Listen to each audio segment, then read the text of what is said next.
नमस्कार, the daily show में आपका स्वागत है। मैं हूं मुकेश कुमार। दोस्तों, पिछले 2-3 दिनों में ममता बनर्जी और उनकी पार्टी तृणमूल की ओर से बार-बार ये बात आ रही है कि दीदी इंडिया गठबंधन की कमान संभालना चाहती हैं। आज उसकी एक सांसद ने ये भी रिपोर्ट किया कि शरद पवार ने उनसे यानी ममता बनर्जी से कहा है कि वे इंडिया का नेतृत्व करें। सवाल उठता है कि अचानक ममता बनर्जी को क्या हुआ कि इंडिया की सुध आ गई और वे उसका नेतृत्व अपने हाथों में लेने को उतावली हो गई हैं। क्या उन्हें लग रहा है कि इंडिया को संकट से वही उबार सकती हैं या फिर वे कांग्रेस और राहुल गांधी को चुनौती देने के मूड में आ गई हैं? हरियाणा और महाराष्ट्र की चुनावी हार के बाद से राहुल गांधी की क्षमताओं को लेकर फिर से सवाल किए जाने लगे हैं।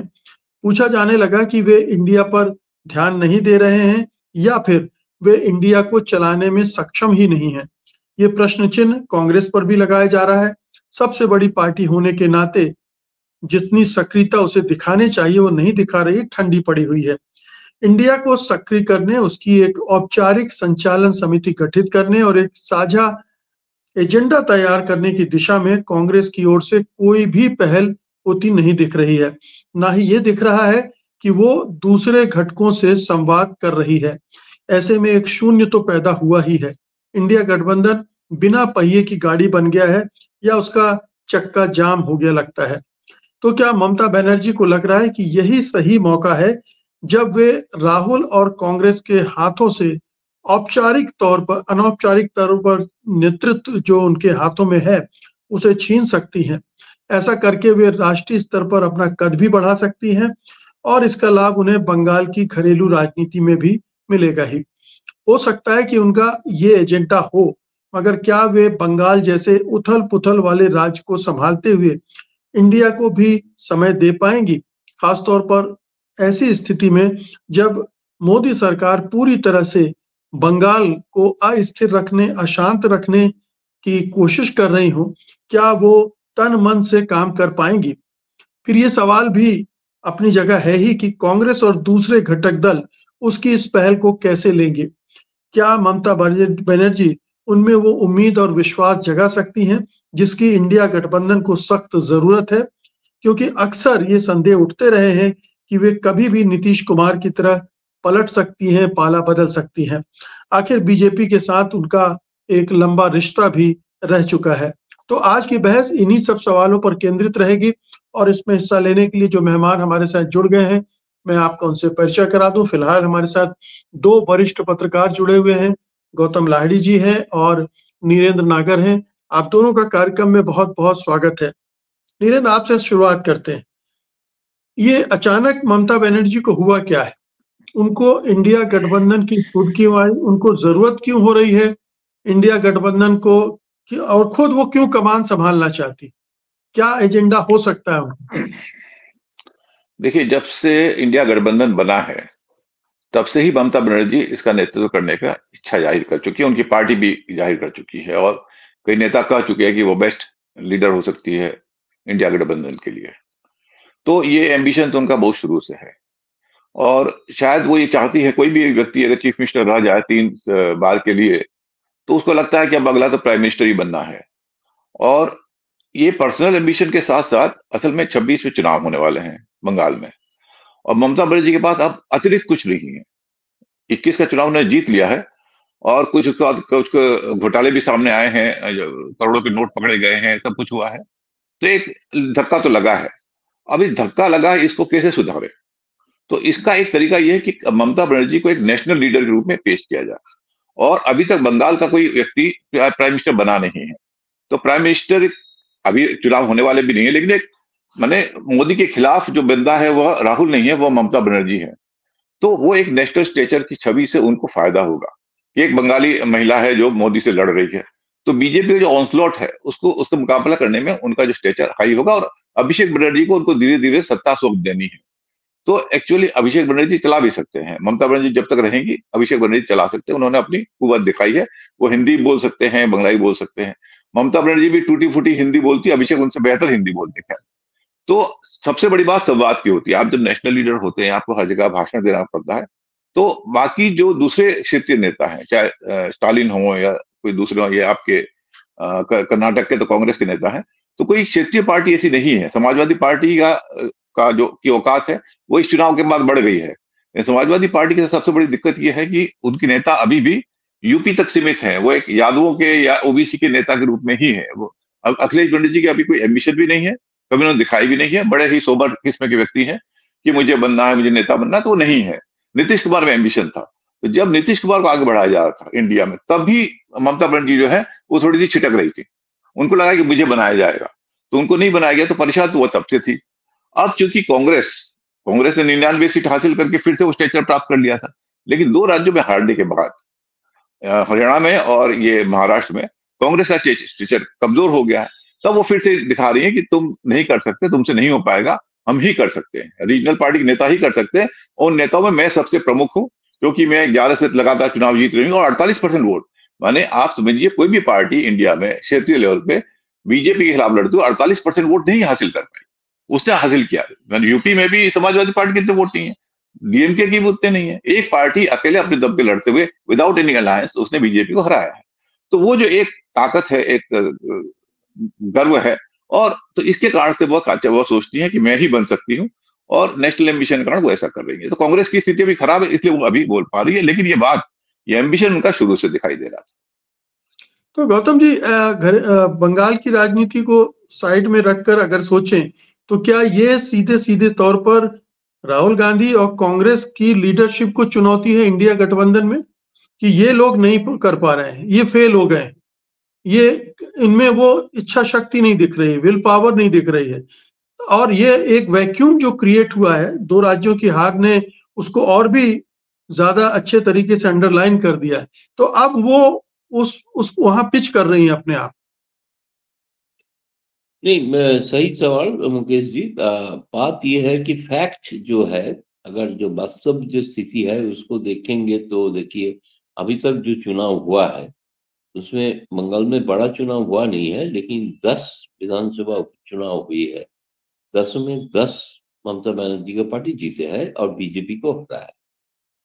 तो इसलिए शायद उनको ये लगता है कि बीजेपी के जो हरा सकते हैं, उनका जो ट्रैक रिकॉर्ड है अभी तक, चुनाव का ट्रैक रिकॉर्ड, बाकी बाहर पॉलिटिक्स में क्या कर रहा है उसके लेके बहुत सारी चर्चा है, मैं भी मानता हूँ। लेकिन जो फैक्ट है कि वो हरा रहा है बीजेपी को अपना बंगाल में। लेकिन कोई लीडर ऐसे होना चाहिए होगा जो बंगाल के बाहर भी बीजेपी को, भाजपा को हरा सकते हैं, है ना। भाजपा को बाहर उन्होंने हराया है। अभी देखिए, मेघालय में भी एक चुनाव हुआ है जिसमें तृणमूल कांग्रेस दूसरी स्थान में आया है, कांग्रेस तीसरी स्थान में गया। तो ये एक वो एक पिच कर रहा है एकेडमिकली, मैं कहूंगा कि दिखाना चाहते हैं कि कांग्रेस के अलावा तृणमूल कांग्रेस ही एकमात्र जो पार्टी है जो भाजपा को हराने का सक्षम है। अभी तक कांग्रेस ये नहीं कर पा रहा है, ये जो भी फैक्ट है। लेकिन दूसरी बात यह है कि देखिए, इंडिया गठबंधन का काम क्या है। इंडिया गठबंधन का काम है लोकसभा चुनाव के लिए, वो है राज्य चुनाव के लिए नहीं।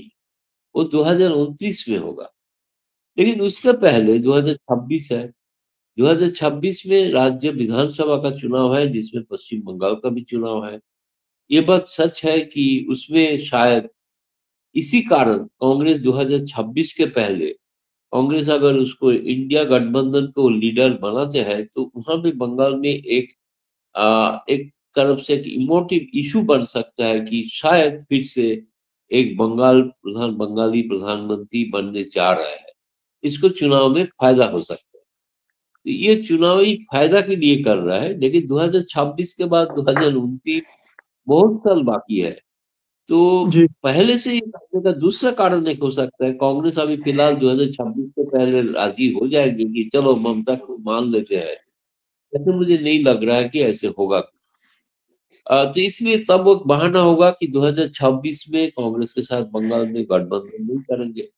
ये बात पक्का है। अगर मुश्किल ये है 2026 में, अगर वो कांग्रेस के साथ बंगाल में गठबंधन करना चाहेंगे तभी कांग्रेस राजी होंगे उसको देने के लिए। क्योंकि कांग्रेस के साथ तो करेंगे नहीं। कांग्रेस के तो मानते हैं, कांग्रेस सीपीएम सब बीजेपी का बी टीम है बंगाल में। तो इसलिए उसी कांग्रेस को अगर मानना पड़ेगा कि वो गठबंधन का नेता बने, तो कांग्रेस के लिए बंगाल में क्या देंगे, ये भी उनको खुलासा करना चाहिए ना, कि मैं चाहता हूं कि ठीक है वो मैं कामयाब लीडर मानता हूं, उन्होंने ट्रैक रिकॉर्ड जो है, इतने साल केंद्रीय मंत्री रहा है, 6 बार सांसद बनी है, एक प्रशासनिक एक अनुभव है उनका, बार बार वो राज्यों में बीजेपी को हरा रहा है, लेकिन पश्चिम बंगाल सीमाना में ही वो हरा रहा है, उसका बाहर में पैन इंडिया में हरा रहा है, ऐसे कोई ट्रैक रिकॉर्ड अभी दिखाई नहीं। बाकी जगह पे चुनाव लड़ा, वहां पे कामयाब नहीं हुआ, गोवा हो, बाकी जगह जिसमें भी हो, तो इसलिए असम भी हुई। तो इसलिए मेरा कहना यह है कि शायद ये टैक्टिस है, मुझे पता नहीं है कि कांग्रेस के लिए मैदान बंगाल में छोड़ेंगे क्या, अगर कांग्रेस राजी होता है तो ये चीज पूरा देखना लेने लायक है। मुझे लग रहा है कि देखिए इसमें तो है कि कल मैंने एक बयान देखा, तेजस्वी यादव भी शायद इस तरह का एक इशारा किया है, ममता अगर लीडरशिप देंगे तो हमें आपत्ति नहीं।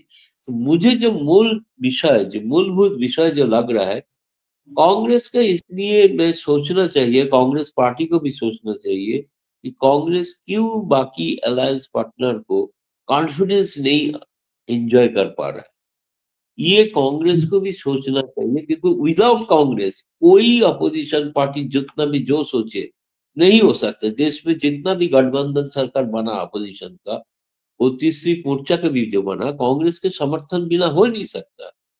अगर कांग्रेस का समर्थन बिना कांग्रेस पे पार्टी बनाना है, तो इसलिए आप कांग्रेस को दरकिनार करके तो कुछ नहीं कर पाएंगे ना। अल्टीमेटली कांग्रेस को लेना है कि पैन इंडिया पार्टी तो कांग्रेस ही है।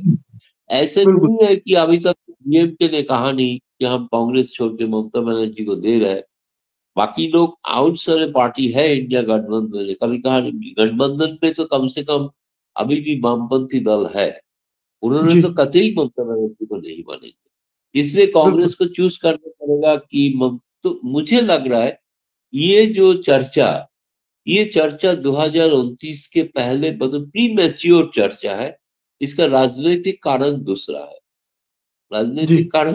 है। तो इसलिए मुझे नहीं लग रहा है कि होना, अभी अगर ममता को मान लेंगे भी सब लोग मिलके तो क्या होगा इसके लिए, कि क्या कांग्रेस को जगह क्या होगा, ये तो बोलना पड़ेगा ना। ये भी तो एक तरफा नहीं होता है ना। अगर आप कांग्रेस आपको लीडरशिप दे देंगे, मान लेंगे, बाकी सब मिलके मान लेंगे, तो आप बाकी पार्टी क्या आप पश्चिम बंगाल में आरजेडी के लिए सीट छोड़ेंगे, क्या आप समाजवादी पार्टी के लिए एक सीट छोड़ेंगे? किसी को तो सीट छोड़ेंगे नहीं, आप तो अकेला ही लड़ेंगे 294। अगर आप बोलिए कि हम समझौता करने के लिए तैयार है, तभी लीडर तो वही होता है जो बाकी जगह पे समझौता करते हैं। लेकिन मैं कांग्रेस के लिए समझ है, मैं बोल रहा हूँ कांग्रेस को भी थोड़ा समझना चाहिए कि वो अभी भी ड्राइविंग फोर्स है देश का, लेकिन उसको भी बाकी सबको कैसे एकोमोडेट करना है, इसके बारे में ठोस रणनीति उसको बनाना चाहिए। भले ही लोग अच्छी है, कांग्रेस अभी तक कमेंट नहीं किया है इस बारे में, कांग्रेस का कमेंट अभी मैंने सुना नहीं। मैं इस पे आता हूँ, आगे आता हूँ दादा, लेकिन नीरन तो ये तो साफ दिख रहा है, अगर तेजस्वी का बयान है, अखिलेश को भी कोई आपत्ति नहीं होगी ममता बनर्जी पर। शरद पवार फोन करके कह रहे हैं, जितनी क्षेत्रीय पार्टियां हैं जो कांग्रेस को काटने में लगी रहती हैं, वो उनको तो कोई दिक्कत नहीं है, ममता बनर्जी ले ले तो वो खुशी खुशी उनको देने के लिए तैयार है। लेकिन कांग्रेस जो खुद कुछ नहीं कर रही है, वो किस तरह से कहेगी कि हम नहीं देंगे लीडरशिप? आप खुद करोगे नहीं, कोई अगर आगे आकर कह रहा है कि लाइए हम संभालते हैं, तो क्या ये कांग्रेस को के लिए अच्छा नहीं होगा कि दे दे भाई, साल 2 साल ये भी करके देख ले, कुछ चमत्कार कर सकती हो तो। बंगाल में चमत्कार करना अलग बात है, 48% वोट लाना अलग बात। राष्ट्रीय स्तर पर इतने सारे दलों को इकट्ठा करना, उनके साथ मिलकर एक रणनीति बनाना, 2029 बहुत दूर नहीं है। अगर आप मोदी की चुनावी रणनीति के लिहाज से देखें तो 5 साल बहुत ज्यादा नहीं है, आपको अभी से तैयारी करनी पड़ेगी। आप 26 के बाद तैयारी नहीं करेंगे जी। और तैयारी इसलिए भी करनी पड़ेगी कि जो नई सीटें बनेंगी, डिलिमिटेशन मतलब जो फिर से हो रहा है, तो उसके बाद साउथ की सीटें कम हो जाएंगी, आबादी के हिसाब से फिर से हो रहा है, और नॉर्थ की सीटें बढ़ जाएंगी। यानी नॉर्थ में चूंकि बीजेपी पावरफुल है, तो बीजेपी की ताकत 40 और बढ़ जाएगी, इसलिए चुनौती और ज्यादा गंभीर है। देखिए, ममता बनर्जी को अगर क्षेत्रीय दलों का या नेताओं का समर्थन मिल रहा, तो इसलिए मिल रहा है कि कांग्रेस जो है, बीजेपी जिस तरह से बिग ब्रदर या बिग फादर कहिए, ब्रदर भी नहीं, पिता के रूप में अपने एनडीए में शामिल है और बाकी सब बच्चे हैं उनके, तो कांग्रेस यहाँ ऐसा नहीं कर सकती। भले 99 सीट जीत ली है इस बार, और लेकिन वह बाकी अपने परफॉर्मेंस को रिपीट नहीं करने के कारण नेशनल लीडरशिप जो है उसकी, देखिए अगर कांग्रेस अच्छा करती है तो उसका कारण जो है स्टेट लेवल पे उसकी लीडरशिप है। मैं पहले से ही मानता हूं, अभी भी मानता हूं। राहुल गांधी यह सिद्ध नहीं कर पाए कि उनके कारण से कहीं वोट बढ़े। वो स्टेट, जिस स्टेट में कांग्रेस पावरफुल है, जिस स्टेट में कांग्रेस के नेता पावरफुल है, अब राजस्थान में फिर से बेहतर किया क्योंकि गहलोत जैसा नेता वहां पर है और सचिन पायलट ने भी लोकसभा में ठीक ठाक काम किया। तो अगर स्टेट लेवल की लीडरशिप अगर कामयाब होगी तो कांग्रेस कामयाब होती है। तो कांग्रेस भी एक तरह से, मध्य प्रदेश कांग्रेस अभी कमजोर है, वहां नेता कमजोर है, मध्य प्रदेश कांग्रेस कमजोर है। तो बेसिकली स्टेट लेवल कांग्रेस का एक गठबंधन है, कांग्रेस को मैं कहता हूँ। वो एक नेशनल पार्टी के रूप में मैं नहीं देखता पर्टिकुलरली। तो अब कांग्रेस उसे लीडरशिप दे नहीं पा रही है। यहाँ लीडरशिप का मतलब ये नहीं है कि हम ही नेता हैं। लीडरशिप का मतलब एक तरह से कन्वीनर है। भाई हमको अगले 2 महीने में क्या करना है, पूरे जो जितनी पार्टियां हैं सब मिलकर क्या आंदोलन करेंगी।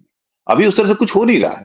और चूंकि जो पार्टी हार रही होती है उसके वर्कर्स भी डिमोरलाइज हो जाते हैं, उसके नेता भी हतोत्साहित हो जाते हैं। तो कांग्रेस चूंकि लगातार हार रही है, कांग्रेस में वो जुझारूपन नहीं है। कम से कम तृणमूल कांग्रेस में जुझारूपन है। और शायद एक बंगाल की एक संस्कृति भी है, कल्चर भी, मैं वहां रहा भी हूं इतने सालों से, तो वहां पर जुझारूपन वहां के खून में होता है। तो ममता बनर्जी वो सब शायद नहीं कर पाए, लेकिन ममता बनर्जी अगर समाजवादी पार्टी के साथ बात करती हैं, तेजस्वी के साथ बात करती हैं, कांग्रेस के नेताओं के, स्टेट लेवल नेताओं के साथ बात करके कोई एक एजेंडा बनाती है, अगले 6 महीने का हमारा ये एजेंडा है, बीजेपी को कैसे कैसे घेरना है। तो वो बिल्कुल जैसा आपने कहा कि बिल्कुल शांति है, कुछ हो ही नहीं रहा है। तो चूंकि एक हारती हुई पार्टी कांग्रेस, खासकर अभी के स्थिति में, तो ममता बनर्जी उस रोल को अपने हाथ में ले सकती है, not as a leader but convener. एक ऐसा व्यक्ति, हम नहीं जानते वो कर पाएंगे नहीं कर पाएंगे, उनको दिया गया तो कर पाएंगे या नहीं कर पाएंगे मैं नहीं कहता, क्योंकि अभी तक ऐसा कुछ काम उन्होंने किया नहीं है। ये एक रिस्क है। अगर वो 2026 के सोच के कि मैं एक नेशनल लीडर के रूप में अपने को प्रोजेक्ट करूंगी, उसका फायदा मिलेगा, अगर वो नाकाम रहती तो उसका नुकसान भी होगा।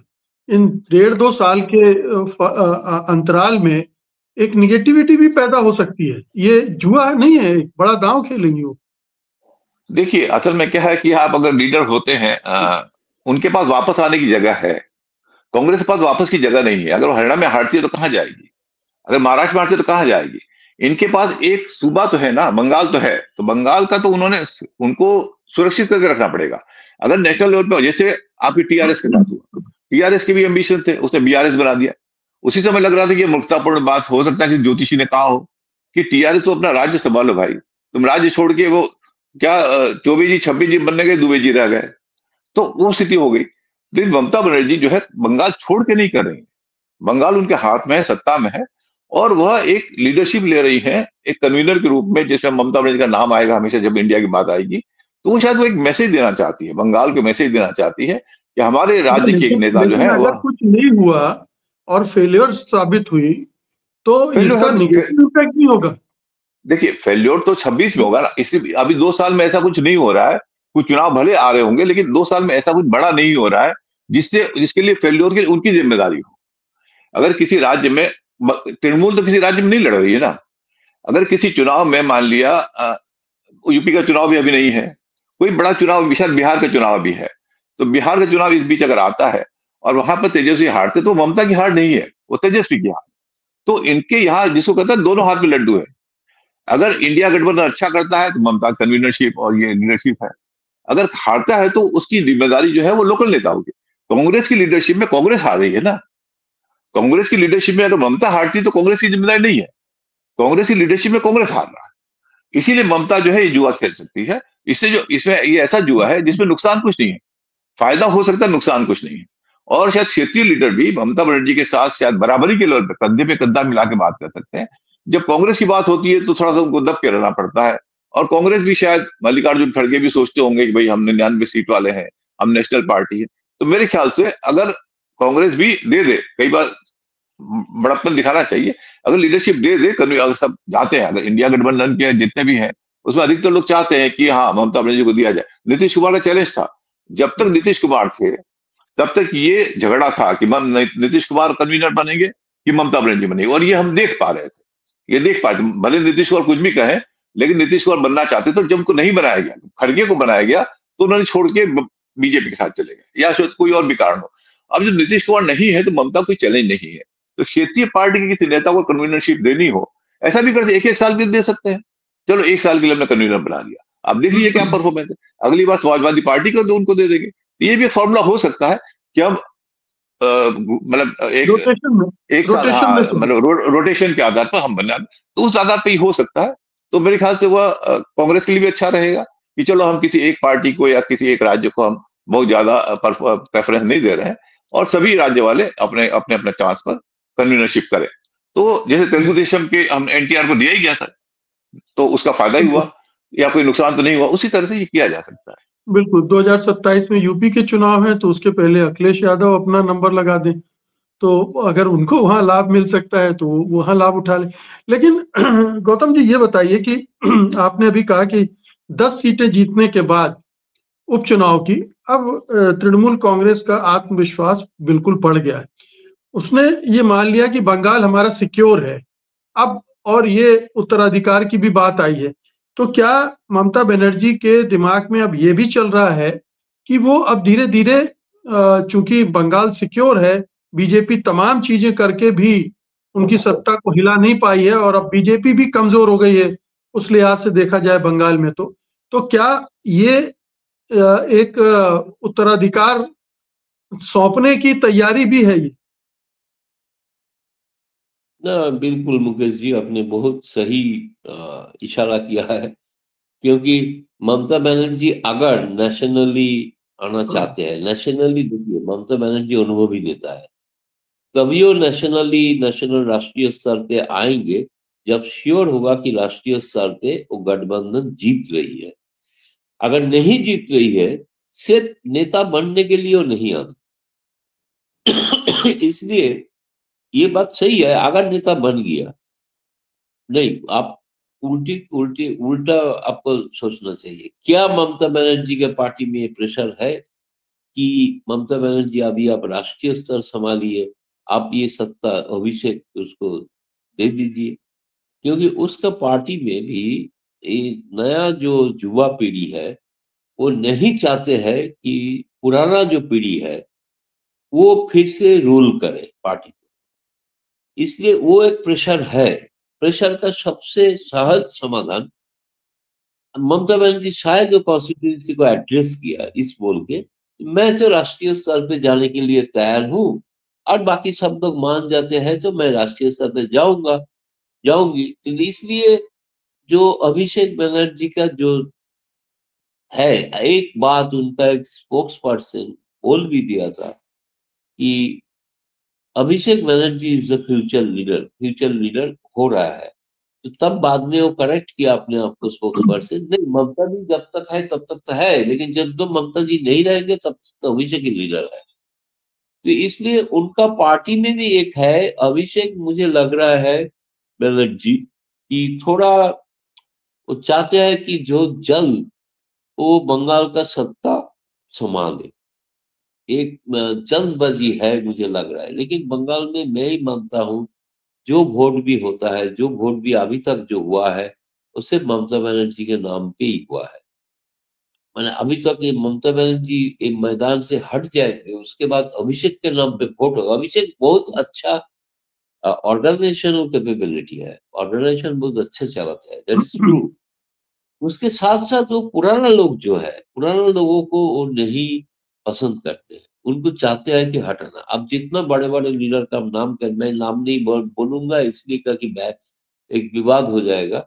सारे जो पुराना, अब सेंट्रल में पार्लियामेंट में जितना बड़ा लीडर आप देख रहे हो, पुराना अनुभवी और बुजुर्ग नेता, और कलकत्ता में भी जो है, वो सबको हटाना चाहते हैं। वो एक रिफॉर्म चाहते हैं पार्टी में कि नया ब्लड आना चाहिए। ये जो है, इसके कारण हो सकता है कि Mamata Banerjee is a master politician.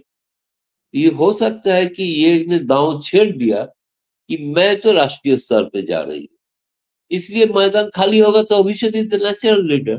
तो ये लोगों को शांत करने का भी एक कोशिश हो सकती है, लेकिन बहुत दूर की बात है। आज 24 है, अभी 5 साल बाकी है 2029। 5 साल में क्या होगा नहीं होगा कुछ नहीं। इसके पहले यूपी चुनाव का जिक्र तो किया आपने, उसमें आप क्या होगा? गौतम दत्त, तो 2026 का चुनाव ममता बनर्जी के नेतृत्व में ही लड़ा जाएगा, बाद में ये 2026 उत्तराधिकार की चुनाव बात है। ममता बनर्जी के नेतृत्व में लड़ा जाएगा, ये अभी तक क्लियर है। ममता बनर्जी खुद कहा है एक पार्टी मीटिंग में कि जो अगला जो है मैं ही पार्टी का निर्देश जो जिस तरह से चलना है वो मैं ही दूंगी, बाकी और कहीं नहीं, किसी को नाम नहीं दिया। 2026 में अगर ममता बनर्जी के नेतृत्व नहीं लड़ा जाएगा बंगाल चुनाव, तो बंगाल चुनाव गो anyway. I still feel that she is the only Trump card for Trinamool. अगर वो नहीं है, उसका नाम से ही वोट, एक महिला मुख्यमंत्री, उसी कारण महिला वोट देते हैं, महिला कार्यक्रम होता है, जो इसलिए जो उसका जो लक्ष्मी भंडार, उसका जो कामयाब हुआ है, बाकी जो राज्यों में भी उसका फॉलो अप हो रहा है। तो इसके लिए मुझे लग रहा है 2026 के बाद, जीतने के बाद उसके पास काम नहीं रहेंगे ना। 2026 के बाद बंगाल चुनाव जीतने के बाद क्या रहेगा? 26 के चुनाव के बाद रहेगा 2029। ये 29 के लिए अभिषेक उन्होंने रिंग में, आप कह सकते हैं कि हैट अपना टोपी फेंका है कि I am in the race, ये बोल दिया है क्लियरली। लेकिन ये 2029 का सिनारियो है, अभी नहीं है। 26 तक कुछ नहीं है। अगर दिल्ली जी, में कुछ उथल पुथल नहीं हुआ तो वो अलग बात ये बताइए नीरन की पश्चिम बंगाल इतना उथल पुथल वाला राज्य रहा है पिछले 5-7 साल में, खासतौर पर जब से बीजेपी ने पूरी ताकत वहां झोंकी हुई है और लगातार विवाद खड़े करती रही है, तमाम चीजें होती रही। क्या ममता बनर्जी के पास इतना वक्त होगा कि वो इंडिया गठबंधन को संभाल सके, साथ में मुख्यमंत्री बने रहते हुए? और दूसरा सवाल इसी से जुड़ा है कि क्या उत्तराधिकार की बात ऐसे राज्य के बारे में अभी सोचना, जब केंद्र में बीजेपी और मोदी हो, ठीक है, सुरक्षित है? देखिए, उत्तराधिकार की बात तो 26 का चुनाव जीतने के बाद होगी, जैसा गौतम दा ने कहा कि उससे पहले नहीं होगी। ये ज्योति बसु नहीं है जो 1 साल पहले बुद्धदेव को सीएम बना दें और फिर चुनाव लड़वा दें। तो वो कॉन्फिडेंस उनमें नहीं है। वो क्योंकि ज्योति बसु सीपीएम जो जीतती थी वो सीपीएम पार्टी कारण जीतती थी, वो सिर्फ ज्योति बसु कारण नहीं जीतती थी। तो इसलिए उन्होंने कहा कि अब जब हमको देना है तो 1 साल से पहले ही उनको बुद्धदेव को दे दिया जाए, ताकि उनकी लीडरशिप में चुनाव लड़ा जाए और जनता को पता रहे कि हाँ, अगला जो मुख्यमंत्री है वो यही होने वाले हैं। तो ये ममता में वो स्थिति नहीं है। अभिषेक पार्टी को चला रहे हैं, ऑर्गेनाइजेशन शक्ति अच्छी है, कुछ सीनियर नेताओं के साथ उनके अनबन है और कई लोग कहते भी हैं कि पार्टी में 2 धड़े हैं, एक ममता का धड़ा है और एक वो है। अब ममता के जो लोग थे, कई पुराने लोग थे, वो भ्रष्ट साबित हुए हैं और जेल में हैं, तो उससे एक छवि खराब भी हुई है और अभिषेक उस छवि से पार्टी को मुक्त करना चाहते हैं। तो ये चीज हो सकती है 26, जैसे गौतम दा ने कहा 26 तक तो ममता है ही है। अभी अगर वो करती भी है तो कन्वीनर के रूप में रहेंगी, और ऐसा नहीं है कि सारी जो है वह मतलब ममता ही सब कुछ डिसाइड कर रही है। पार्टी में एक संगठन है, कौन क्या करेगा नहीं करेगा, पूरी एक चेन है। तो इसलिए ऐसा नहीं है कि हर चीज जो है मोदी की तरह नहीं है कि सब कुछ मोदी डिसाइड करेंगे, हर चीज पीएमओ से पास होगा तभी होगा, ऐसा कुछ नहीं है वहां पर। बल्कि डिसेंट्रलाइजेशन बहुत ज्यादा है, इतना ज्यादा है कि बस सेंट्रल लीडरशिप जो है वो कंट्रोल नहीं कर पा रही, कुछ हद से ज्यादा ही है। हर बिल्कुल। इलाके का नेता जो है अपने आप को सीएम मानता है, तो ये एक प्रॉब्लम है वहां पे। तो कई चीजें जो है अपने आप चलती है, उसका नुकसान भी होता है, उसका फायदा भी होता है। तो ममता अगर होती है इस तरह कन्वीनर बनती है तो मुझे नहीं लगता कि उससे राज्य की जो काम है उसको कुछ समस्या होगी। उन्होंने कुछ सिस्टम भी बना रखा है, अभिषेक ने भी बना रखा है। एक पिछले चुनाव के बाद उन्होंने, और उनको पता है कि क्या चीज से जनता खुश होती है। वो द्वारे से आपके घर में राशन आएगा, इस तरह चीजें जो है सरकार, अब दुआरे ऐसा कुछ समथिंग है। तो सिर्फ चीजें वो की हैं जिससे कि उनको समर्थन मिला, और जो 10 सीटें जीती है बाई इलेक्शन में, उससे भी साबित होता है कि जनता का समर्थन अभी ममता के साथ है। तो ममता नेशनल लीडरशिप में कुछ रोल प्ले कर सकती हैं राज्य का मुख्यमंत्री रहते हुए। जी, हमारे साथ वरिष्ठ पत्रकार विनोद अग्निहोत्री जी भी जुड़ गए हैं, उनका भी कार्यक्रम में स्वागत है। विनोद जी, कांग्रेस इस पूरे प्रकरण को कैसे देख रही है? जो ममता बनर्जी ये कह रही कि अब मैं इंडिया गठबंधन की बागडोर संभालना चाहती हूँ, कांग्रेस लीडरशिप इसको किस तरह से देखती होगी? क्या ये राहुल को चैलेंज के रूप में देखती है या कांग्रेस को चैलेंज के तौर पर देख रही है वो? देखिए, कांग्रेस लीडरशिप किस रूप में देखती है ये तो मैं मल्लिकार्जुन खड़गे और राहुल गांधी से बात करके पता लग सकता है, लेकिन कांग्रेस के कुछ नेताओं से जो बात हुई तो वो इसको एक कॉन्स्पिरेसी थ्योरी के रूप में भी देखते हैं। उनको लगता है कि जिस तरह राहुल गांधी और कांग्रेस पार्टी लगातार एक उद्योग घराने को लेकर के पूरा जोर डाल रही है, उससे जो असहज ताकतें हैं उन्होंने ये जो है नई बहस छेड़ी है ताकि वो मुहिम कमजोर पड़ सके। इसलिए जो है कांग्रेस के कुछ नेता इस रूप में भी देखते हैं इसको कि ये इसीलिए अचानक ममता बनर्जी जी का विवेक जाग गया कि वो इंडिया गठबंधन का नेतृत्व करना चाहती हैं। भाई, आप इंडिया गठबंधन की कमान भी संभालना चाहती है और बंगाल में इंडिया गठबंधन को स्पेस भी नहीं देंगी। आप इंडिया गठबंधन की कमान संभालना चाहती हैं, लेकिन पार्लियामेंट के अंदर जो है एक मुद्दे पर आप अलग बैठती हैं, आपके अलग, तो ये दोनों चीजें एक साथ कैसे चलती हैं? अगर आपको इंडिया गठबंधन की कमान संभालनी है तो आपको फिर बड़ा दिल भी दिखाना पड़ेगा ना। उस हिसाब से आपको सब नेताओं से बात करनी, और ये बयान देने से पहले ममता जी को सारे नेताओं से बात करनी चाहिए थी। उनको कांग्रेस के नेताओं से बात करनी चाहिए थी, उनको उद्धव ठाकरे से बात करनी चाहिए, शरद पवार से, लालू प्रसाद यादव से, स्टालिन से, हेमंत सोरेन से, अखिलेश यादव से, जो भी इंडिया गठबंधन के शीर्ष नेता हैं, और उनसे बात करके फिर इसको अब उन्होंने एक बयान दे दिया। तो बयान तो मुझे लगता है जो महाराष्ट्र में कांग्रेस की और हरियाणा में जो हार हुई है उसके बाद एक कमजोर नस हाथ में आ गई। अब उन्होंने बोल दिया, अब उसके समर्थन में शरद पवार भी आ गए। शरद पवार इसलिए आ गए कि जो महाराष्ट्र में हार हुई है तो जितनी जिम्मेदार कांग्रेस है उतने जिम्मेदार वो भी है, लेकिन इस बयान के जरिए उन्होंने अपनी हार को छिपा करके कांग्रेस पर डाल दिया। तेजस्वी यादव या दूसरी समाजवादी पार्टी इसलिए आ गई कि उनको लगता है कांग्रेस अब जिताऊ पार्टी तो भी है नहीं, ज्यादा स्पेस उत्तर प्रदेश में दे करके क्यों हम अपना शेयर करें। तो क्या होता है कि राजनीति में जो गठबंधन बनते हैं वो सत्ता पाने के लिए बनते हैं, कोई गठबंधन सत्ता खोने के लिए नहीं बनता। और ये सिद्धांत और मुद्दे ये सब किताबी बातें हैं कि साहब मुद्दों के लिए बना, इसके लिए बना, उसके लिए बना। अभी कांग्रेस हरियाणा और महाराष्ट्र में अगर अच्छा प्रदर्शन करती हो, जीत जाती, तो यही सुर बदले होते। फिर तो ये होता कि तो जो लोकसभा चुनाव के नतीजों के बाद जो नतीजे आए थे और कांग्रेस 99 सीटें लगभग 100 सीटों पर पहुंच गई थी एक अपने निर्दलीय को मिला करके, तो उस वक्त राहुल गांधी का चुंबक तो बढ़ गया था। और राहुल, इसीलिए आप देखिए चुनाव के तुरंत बाद जो संसद का सत्र हुआ था उससे पूरा इंडिया गठबंधन एकजुट था, हर मुद्दे पर एकजुट थे। सदन से बायकॉट करना है, भाषण में संविधान के प्रति लेके एकजुटता थी। लेकिन हरियाणा और महाराष्ट्र चुनाव के बाद जो सेशन हुआ, जो सत्र हो रहा है, उसमें वो दरारें दिखाई पड़ रही हैं। क्योंकि कांग्रेस जो भी बड़ी पार्टी होती है किसी भी गठबंधन में, उसको अपने सहयोगियों को जीतने की गारंटी भी देनी पड़ती है। बीजेपी ने अपने सहयोगियों को जीतने की गारंटी दे रखी है कि भाई अनुप्रिया पटेल जी आप हमारे साथ रहोगे तो आप सत्ता में रहोगे, नीतीश कुमार जी हमारे साथ रहेंगे तो आप सत्ता में रहेंगे, चंद्रबाबू जी हमारे साथ रहेंगे सत्ता में रहेंगे। तो सवाल ये है कि कांग्रेस ये गारंटी देने में अभी असफल हो गई। महाराष्ट्र और हरियाणा के नतीजों के बाद, लोकसभा चुनाव के बाद ये गारंटी कुछ हद तक बनी थी कि हाँ भाई कांग्रेस के साथ रहने का ये है कि 37 सीटें समाजवादी पार्टी जीत गई उत्तर प्रदेश में, महाराष्ट्र में 30 सीटें गठबंधन जीत गया, एमवीए जीत गया, तो ये सारी गारंटियां बनी थी।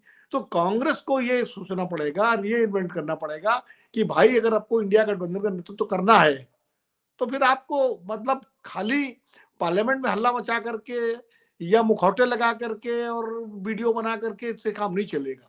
आपको जहां जहां आपकी लड़ाई बीजेपी से है वहां आपको मजबूती के साथ जो है बीजेपी का मुकाबला करना पड़ेगा और जीतने। अब मान लीजिए दिल्ली के चुनाव हो रहे हैं, अब दिल्ली में अगर कांग्रेस 10-15 विधानसभा सीटें जीत जाए तो उसका माहौल बनेगा कि शून्य से जो है अगर जीत जाती है तो। बिहार के चुनाव होंगे, बिहार में अगर उसका परफॉर्मेंस अच्छा होता है तो उसका माहौल बनेगा। तो ये कांग्रेस को तय करना है।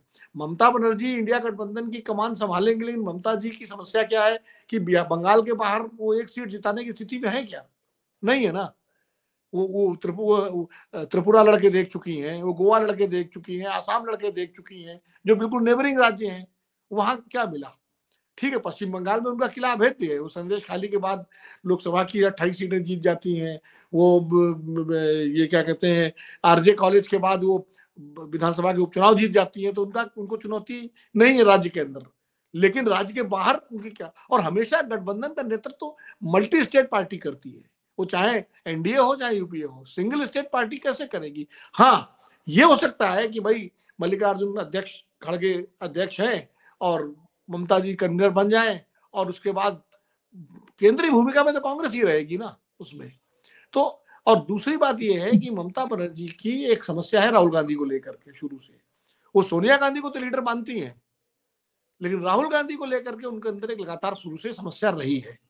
अब राहुल गांधी अगर चुनाव जीतते हुए दिखाई पड़ेंगे तो वो समस्या कम होगी, अगर कांग्रेस चुनाव हारने लगेगी तो समस्या और बढ़ेगी। क्योंकि ये सारे, देखिए एनडीए और इंडिया गठबंधन का फर्क समझिए। एनडीए नेता आधारित गठबंधन है, जिसमें एक नेता है नरेंद्र मोदी जी, और वो चुंबक हैं, और वो जिताऊ, उनके पीछे सारे उसके घटक दल एकजुट हैं। इंडिया गठबंधन नेताओं का गठबंधन है। इसमें उत्तर प्रदेश में अखिलेश यादव की जमीन है, बिहार में लालू प्रसाद यादव, तेजस्वी यादव की जमीन है, तमिलनाडु में स्टालिन की है, बंगाल में ममता जी की है, दिल्ली और पंजाब में आम आदमी पार्टी है। तो ये नेताओं का, और हर नेता का अपना ईगो है, अपना स्वाभिमान है, अहंकार है, अहम है, सब है। कोई किसी को अपने राज्य में स्पेस नहीं देना चाहता। इसीलिए तो जब हरियाणा महाराष्ट्र के चुनाव हुए तो इंडिया गठबंधन के दूसरे नेता प्रचार करने गए क्या? नहीं गए। लोकसभा चुनाव के बाद एक भी बैठक हुई क्या इंडिया गठबंधन की? नहीं हुई। कायदे से तो इंडिया विपक्ष में रहते हुए इनको ज्यादा एकजुटता दिखानी चाहिए। हरियाणा के चुनाव में उद्धव ठाकरे भी जाते, शरद पवार भी जाते, अखिलेश यादव भी जाते, ममता बनर्जी भी जाती। यही महाराष्ट्र में होता है, ममता बनर्जी, स्टालिन सब जाते। तो इसका एक परसेप्शन लेवल में फर्क पड़ता है। भले वोट ना ऐड करा पाए, लेकिन एक अवधारणा तो बनती है ना एकजुटता है। वो सब तो कुछ हुआ नहीं। तो कहीं ना कहीं कांग्रेस की भी जिम्मेदारी है कि गठबंधन को कैसे चलाना चाहती है। वो खाली राहुल गांधी अपना प्ले कार्ड लेकर के और अडानी अडानी करते रहेंगे, उससे गठबंधन खाली थोड़ी चलेगा। आपको तमाम सारे मुद्दों को आइडेंटिफाई करना पड़ेगा, कॉमन मिनिमम प्रोग्राम बनाना पड़ेगा। एक कॉमन जो है, तमाम कमेटियां जो बनी थी मुंबई की बैठक में, उनका क्या हुआ? उन कमेटियों की एक भी बैठक नहीं हुई। चाय पर भी बैठक नहीं हुई कि चलो चाय पीने के लिए बैठ जाए। कुछ भी तो फंक्शनल नहीं है। तो गठबंधन खाली नाम का ही है क्या? बिल्कुल। तो गौतम जी, ममता बनर्जी लगातार कांग्रेस के खिलाफ ही बोलती रही हैं। आपको याद होगा कि लोकसभा चुनाव के दौरान उन्होंने कहा था कि कांग्रेस को 40 सीटें भी नहीं मिलेंगी। तो वो लगातार जड़ें खोदने का काम करती रही हैं। मतलब उन्होंने ये बड़ा दिल नहीं दिखाया इंडिया गठबंधन को आगे बढ़ाने के मामले में। वो बनाने के दौरान भले ही उसमें एक सूत्रधार रही हो, लेकिन उसको आगे बढ़ाने के मामले में कोई उनका योगदान तो नहीं रहा। ऐसे में वो कैसे एक्सपेक्ट करती कि कांग्रेस उनको थाली में रख के दे दे, लो भाई आप ही लीड करो। देखिए, ममता बनर्जी को मुंबई में आपको याद होगा शरद पवार के साथ मीटिंग के बाद कहा कि वो तो यूपीए बोल के कोई चीज ही है नहीं, यूपीए 2 कुछ है नहीं। दूसरी बात, उन्होंने अभी तो इंडिया में गठबंधन में तो है नहीं, क्योंकि आपने आप ही तो विड्रॉ कर लिया था ना। अभी यूपी इंडिया गठबंधन में है, पहले तो उसको बोलना पड़ेगा कि मैं इंडिया गठबंधन में हूँ। जो इंडिया गठबंधन है उसी में ही लीडर बनेगा ना। तो इंडिया गठबंधन में जो नहीं है, अगर अभी तक ये क्लियर नहीं है, जो लोग सपोर्ट कर रहे हैं कि इंडिया को लीड करेंगे, तो बाहर से किसी, अभी तो इंडिया गठबंधन का कोई मीटिंग भी नहीं हुआ है। मीटिंग में तो तय करना है कि ममता बनर्जी इंडिया गठबंधन में है कि नहीं है। तो ये जो पॉलिटिक्स है, देखिए आज आपको दूसरा बात तो ख्याल रखना पड़ेगा, जितना लोगों को तृणमूल का अरेस्ट किया गया था, ईडी सीबीआई, एक एक करके सबको बेल मिल रहा है, बेल मिल रहा है। अभी एक ही बचा है, उसको भी बेल मिल रहा है, जिसका घर से बहुत सारे पैसा बरामद हुआ था, रुपया, वो भी बेल मिलने जा रहा है उसको। तो इतना लोगों को जो बेल मिल रहा है, तो बेल मिलने के बाद वो इंडिया गठबंधन का लीडर बनना चाहते हैं। बाकी लोग को, सबको बेल में, सब फिर से क्या जेल में जाएंगे? कोई नहीं जाएंगे ना। तो छूट क्यों मिल रहा है? अभी अजीत पवार को सारे प्रॉपर्टी को छूट मिल रहा है। आप उसी को ही छूट मिलता है ना सरकार को, जो उसके साथ है, डायरेक्टली और इनडायरेक्ट। तो इसलिए मुझे लग रहा है कि ये जो विनोद जी ने कहा कि ये कोई षड्यंत्र है, कोई कॉन्स्पिरेसी है, मुझे पता नहीं है, बट ये इसमें चर्चा करना चाहिए, सोचना भी चाहिए क्यों आज ये कांग्रेस ही कह रहे हैं दादा, ये कांग्रेस ही कह रहे हैं। मैं इसमें नहीं कह रहा हूँ। हाँ, मैं समझ रहा हूँ। 2029 का जो बात है वो 2024 से क्यों शुरू कर रहा है? देखिए, मोदी सबसे ज्यादा खुश किस में होता है पता है? अगर आप कांग्रेस के खिलाफ, सबसे, अब भले ही एनडीए में ना हो, आप कांग्रेस के खिलाफ हो, इसी से ही मोदी खुश हो जाता है। और मोदी का डर जो है, मोदी का जो चिंता है, मोदी जो सोचते हैं कि उसको कोई हरा भी सकता है भविष्य में, वो है कांग्रेस पार्टी। इसीलिए कांग्रेस पार्टी को कमजोर करने के लिए जो जो करेंगे काम, आपने जो चर्चा अभी तक है, लगता है कि ये एक निष्कर्ष आ रहा है कि इसमें कांग्रेस को हाथ से कमान संभालना, मतलब कांग्रेस को कमजोर करना। कांग्रेस ऐसे नहीं कहा कि कभी कि वही इंडिया गठबंधन का लीडर रहेंगे। तो ममता बनर्जी को तो पहले बोलना पड़ेगा कि मल्लिकार्जुन खड़गे के तो नेता बनाए थे। ममता बनर्जी एक इंडिया गठबंधन में, आपको याद होगा ना, बोला था ना, Mallikarjun should be the prime minister candidate. बिल्कुल। तो क्या वो नाम बात बढ़ाया को था। 2021 में मल्लिकार्जुन खड़गे नहीं रहेंगे प्राइम मिनिस्टर कैंडिडेट, के खुद रहेंगे? तो बोलना चाहिए। तो इसलिए उन्होंने तब को क्या कहा और आज क्या कह रहे हैं, किस कारण से वो कहा था? कारण था कि बंगाल में जो दलित का जो वोट था, उसको ऊपर एक मैसेज देने के लिए उन्होंने खड़गे का नाम। He is a smart politician, I must admit. कि मानना पड़ेगा कि ममता बनर्जी ऐसी जो बात कहते हैं, उसके पीछे कोई गहरी उसका प्लान रहता है, पॉलिटिकल जी प्लान। जी उसके कारण ये कहता है, मैं सीरियसली कह सकता हूँ कि माफी चाहिए कि मैं सीरियसली पूरा प्लान उसको समझा नहीं अभी। मैं ऊपर से कह रहा हूँ, जैसे विनोद जी ने कह दिया कि कॉन्स्पिरेसी है, कांग्रेस ही नहीं कह रहा है। शायद कुछ होगा, मुझे पता है, इसके बाद ये ढूंढना पड़ेगा और चर्चा करना पड़ेगा। मुकेश जी। बिल्कुल धीरेन्द्र, क्या इसको आप भी इस तरह से देखा जा सकता है कि ममता बनर्जी कभी बीजेपी के साथ रही भी हैं, वो नीतीश कुमार वाला रोल भी प्ले कर सकती हैं, मौका आने पर अपनी पाला बदल सकती हैं और हमेशा शक के दायरे में रही हैं वो। देखिए, नीतीश कुमार का मामला ये है कि नीतीश कुमार और बीजेपी को एक दूसरे की जरूरत है। बीजेपी के बिना नीतीश कुमार सत्ता में नहीं आ सकते, और मतलब आ सकते नीतीश कुमार अगर आरजेडी के साथ आ जाए, और बीजेपी जो है आरजेडी के साथ सत्ता कभी आएगी नहीं, तो नीतीश कुमार के साथ भी आ सकते हैं। और उसकी वजह है कि कम सीटें जीतने के बावजूद नीतीश कुमार सीएम बने हुए हैं।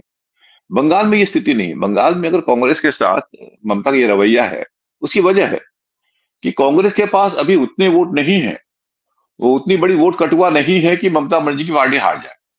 आज अगर स्थिति ये होती कि बीजेपी के पास 40% वोट होते, टीएमसी के पास 35% वोट होते और कांग्रेस के पास 10% वोट होते, तब आज यही ममता बनर्जी जो है वो हाथ जोड़ के उनके साथ से आते कि आप हमारा साथ लीजिए, बिल्कुल कीजिए, राहुल गांधी आप ही नेतृत्व संभालिए, सब कुछ होता। क्योंकि आज की तारीख में ममता बनर्जी अपने दम पे जीत रही है, और कांग्रेस अगर विरोध में रहती है, मुस्लिम वोट जो है वो करीब 27% है, और वो उसमें कोई विभाजन नहीं चाहती। बंगाली जो पॉलिटिक्स है बहुत सिंपल पॉलिटिक्स है, जो कि मैं नहीं कह रहा हूं, वो जो कल मैं नाम भूल रहा हूं, जो उनके परामर्शदाता थे, उन्होंने प्रशांत कहा था किशोर। कि, हाँ प्रशांत किशोर, सॉरी, प्रशांत किशोर ने कहा था कि हमें माइनॉरिटी की मेजोरिटी वोट चाहिए और मेजोरिटी का माइनॉरिटी वोट चाहिए। तो आज की तारीख में सिंपल मैथमेटिक्स है कि अगर 48% वोट चाहिए तो आपको 27% के आसपास या 25% वोट तो मुस्लिम कम्युनिटी से मिल रहा है। बाकी आपको कितने वोट चाहिए? 20%, 23% वोट चाहिए। तो बाकी 70% या 73%, 20%, 1/3 भी नहीं है। तो ये ऐसा गणित है। तो वो नहीं चाहती कि उनका जो कट्टर वोट है, मतलब महिलाओं का वोट है, प्लस जो कट्टर वोट है उनके साथ है, उसमें थोड़ी सी भी सेंध लगे। अगर, और वो लेफ्ट भी ले सकता है मुस्लिम वोट, कांग्रेस भी ले सकती है, खतरा उनको ये है। तो वो चाहती है कि भाई टोटल जो एंटी बीजेपी वोट है उस पर मेरा कब्जा रहे। ये अगर बाहर से रहते हैं तो बीजेपी के वोट ही काटेंगे, एंटी टीएमसी वोट काटेंगे, तो उससे उनको फायदा होता है। तो मुख्य बात यह है कि वो कांग्रेस के बिना जीत सकती है, और कांग्रेस अगर उस स्थिति में होती तब वो, तो ये बिल्कुल साफ है। विनोद जी ने कहा, बिल्कुल स्पष्ट है, कोई इश्यू नहीं है, कोई मुद्दा नहीं, कोई बात नहीं है, किसके साथ रहने पर मुझे सत्ता मिलती है, किसके साथ रहने पर मुझे सत्ता खोनी पड़ती है। इसी आधार पर ममता बनर्जी का फैसला हो रहा है। और अगर इनको कन्वीनर बना दें तो मैं मानता हूं, देखिए कांग्रेस कितनी सीट मांग रही थी? 12 सीट मांग रही थी शायद, जो लोकसभा सीट थी शायद 8 से 12 सीट मांग रही थी। कितनी सीट पे जीती? 1 सीट पे जीती। तो तुमको 1 सीट पे जीतने की कुवत है, और तुम 4 सीट देने को तैयार थी ममता बनर्जी। ममता बनर्जी 4 सीट देने को तैयार थी, वो नहीं माना उन्होंने। तो आप 4 की जगह 12 मांगेंगे तो कोई कौन क्यों देगा भाई? तो मेरे ख्याल से उसमें उनकी गलती नहीं है, कांग्रेस ही कुछ ज्यादा ही हाथ पैर मार रही है बंगाल में। तो ये स्थिति है। अगर कन्वीनर बन जाती है तो हो सकता है कि ममता उनको एकोमोडेट कर ले, गौतम ने कहा तो कुछ सीटें, लेकिन वो सीटें मांग ले, ऐसा नहीं कि वो 25-50 सीट मांग ले। आप 10 सीट ले लीजिए, 15 सीट ले लीजिए, जिनको औकात होती ले लीजिए, ये हो सकता है। बिल्कुल। अंत में विनोद जी, बिल्कुल छोटी सी टिप्पणी की, कितनी संभावना देख रहे हैं आप? अगर ममता बनर्जी चाह रही हैं कि लीडरशिप लें, इसकी संभावना क्या है? क्या कांग्रेस और दूसरे दल इसके लिए तैयार होंगे? देखिए, दूसरे दलों की बात तो वो तो तैयार हो भी सकते हैं। भाई शरद पवार ने समर्थन कर दिया है, शिवसेना ने भी लगभग उसी सुर में बात की है, उद्धव ठाकरे ग्रुप ने, कि हाँ भाई बात करनी चाहिए। तो समाजवादी पार्टी की तरफ से भी रामगोपाल जी का भी बयान आया है, बाकियों का तो नहीं है, लेकिन कांग्रेस जब तक नहीं चाहेगी, सबसे बड़ा दल इंडिया गठबंधन है, कांग्रेस है, उसके लगभग 100 सांसद हैं, 99+1 विन। तो एक तो वो तो कैसे ममता बनर्जी को मिल जाएगी, नंबर 1। नंबर 2, स्टालिन, वो मिलकर सरकार चला रहे हैं कांग्रेस के साथ, उनको अपने तमिलनाडु की पॉलिटिक्स चिंता है, जहां कांग्रेस का वोट उनके लिए एक सपोर्ट है उनको। दूसरा, हेमंत सोरेन, जहां 16 एमएलए कांग्रेस के हैं, उनकी सरकार का बहुमत उस आधार पर ही है। तो हेमंत सोरेन क्यों जाएंगे ममता के साथ, और स्टालिन क्यों जाएंगे? तो ये दो नहीं जाएंगे। अरविंद केजरीवाल जा सकते हैं, अखिलेश जी भी कांग्रेस को नाराज करके नहीं जाएंगे, क्योंकि वो माहौल बना सकते हैं कांग्रेस तैयार हो जाए। क्योंकि उत्तर प्रदेश में जब भी 2027 में चुनाव होंगे तो माइनॉरिटी वोट की कंसोलिडेशन के लिए वो कांग्रेस के साथ जरूरत होगा, उसी तरह जरूरी होगा जैसे लोकसभा में जरूरी था। और सिर्फ कांग्रेस के साथ माइनॉरिटी वोट का ही कंसोलिडेशन नहीं हुआ, उत्तर प्रदेश में दलित वोट का भी कंसोलिडेशन हुआ है, ये भी अखिलेश जी जानते हैं। तो एक सीमा के बाद वो कांग्रेस को नाराज करके, यही स्थिति तेजस्वी यादव की है, वो क्या बिहार में कांग्रेस को झटक करके चुनाव लड़ेंगे? मुझे नहीं लगता कि वो झटक पाएंगे, क्योंकि जब एक तरफ बीजेपी और नीतीश कुमार का मजबूत गठबंधन है और चिराग पासवान भी है, उसमें जीतन राम मांझी भी है, तो लालू यादव सीटों का हेरफेर हो सकता है, लेकिन कांग्रेस को रखना चाहेंगे अपने साथ हर हालत में। तो इसलिए ये ममता जी को कमान संयोजक तभी बनाया जा सकता है जब ममता बनर्जी कांग्रेस को की सहमति ले लें, और उसके लिए उनको फिर कांग्रेस विरोध की अपनी बयानबाजी बंद करनी पड़ेगी। उसके लिए उन्हें थोड़ा सा अपने को लचीला रूप दिखाना पड़ेगा, और जो उनके स्वभाव में नहीं है। समस्या ये है। तो इसलिए मुझे लगता है कि ममता बनर्जी ने एक पत्थर फेंका है पानी में, वाटर टेस्टिंग, कि भाई ये भी हो सकता है। एक और चीज मैं इसमें देखता हूं मुकेश जी, नीरेन शायद उस पर ज्यादा बेहतर बता सकते होंगे, कि 2026 में विधानसभा चुनाव होने हैं पश्चिम बंगाल में। ये ठीक है कि बीजेपी अभी कोई खास चुनौती नहीं दे सकी है उनको, उपचुनाव में भी, लोकसभा में भी, लेकिन विधानसभा में बीजेपी फिर पूरी ताकत से उतरेगी। फिर मोदी जी, अमित शाह, नड्डा जी और तमाम सारे उनकी, जिस तरह चुनाव लड़ते हैं बीजेपी, जिस तरह चुनाव लड़ती है हमको मालूम है। तो ममता बनर्जी को अपना एक, बंगाल की जनता को एक संदेश भी देना है अपने वोट बैंक को, कि मैं राष्ट्रीय नेता भी हूं, मैं अगर इंडिया गठबंधन की बन सकती हूँ, यानी मैं इन सब नेताओं के बीच में मेरा कद सबसे बड़ा है। तो एक उस स्ट्रेटजी का भी हिस्सा है ये, वो बने ना बने, लेकिन ये है कि वोटर को होता है, देखिए हमारे मुझे खम ठोक के कहा कि मुझे तो ये इंडिया गठबंधन में चला सकता हूँ। इसकी चर्चा हम लोग ने कार्यक्रम की शुरुआत में की थी, आप नहीं थे, नीरन ने इस पर बात की थी, यहीं से शुरू हुई थी बल्कि बात इसकी। जी, तो ये भी एक कारण मैं देखता हूँ। लेकिन ये जरूर है कि ममता बनर्जी के लिए इतना आसान नहीं है इंडिया गठबंधन का संयोजक या कुछ बनना, जब तक कांग्रेस उसके लिए तैयार ना हो। कांग्रेस तैयार हो जाएगी तो स्टालिन भी तैयार हो जाएंगे, तेजस्वी भी तैयार हो जाएंगे, हेमंत भी तैयार हो जाएंगे, बाकी जो तैयार रही, तब बनना आसान होगा। अब कांग्रेस को नाराज करके ममता बनर्जी बनना चाहे तो शायद उनके रणनीतिकारों की बड़ी भूल होगी है। बिल्कुल, बहुत बहुत शुक्रिया आप सबका। जी, कि जॉर्ज फर्नांडीज जब एनडीए के संयोजक थे तो वो बीजेपी के खिलाफ बोलते और एनडीए के संयोजक ही बन जाते। हो सकता था क्या? ये नहीं हो सकता था ना।